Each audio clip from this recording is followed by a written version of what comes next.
Hi, I'm Brad Davidson and welcome to this Sky Racing News Update.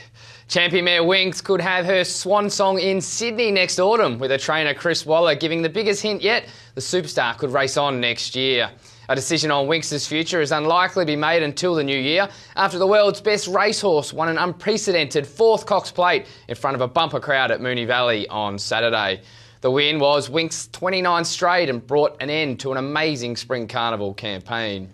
While Winx was triumphant in the Cox Plate, it was bad news for Kingsville Dream, with the Darren Weir-trained galloper suffering a fractured pelvis in the big race. He also suffered a ruptured blood vessel, with Kingsville Dream's owners hopeful he'll make a full recovery.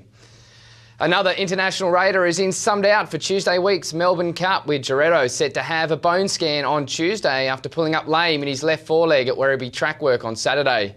The English import finished an eye-catching fourth in the Caulfield Cup, but is currently restricted to box rest and will remain so until Tuesday's test is conducted.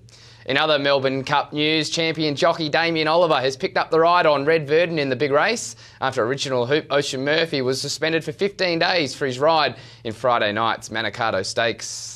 Meanwhile, Gai Waterhouse could have up to 3 runners in the Melbourne Cup, with Victoria Derby favourite Thinkin' Big and the Geelong Cup Quinella Runaway and Northwest Passage all still in contention for the $7 million race.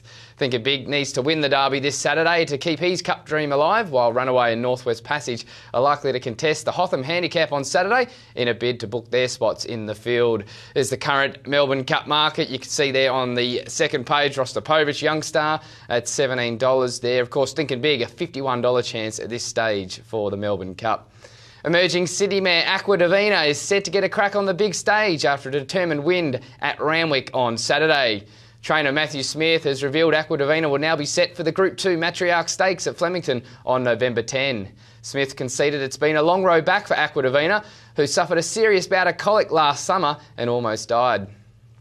Accomplished jockey Jeff Penza was transported to hospital yesterday with a fractured left leg after the Queanbeyan Cup Day fall on Sunday. Penza fell from Mirage just before the home turn in race 2, with the horse later cleared of any serious injuries. Mirage was sharing the lead on the fence when he fell, but the 9 other runners in the race managed to avoid the accident and finish off the race. That's all we have time for in this Sky Racing News Update, but be sure to follow us on social media for updates throughout the day.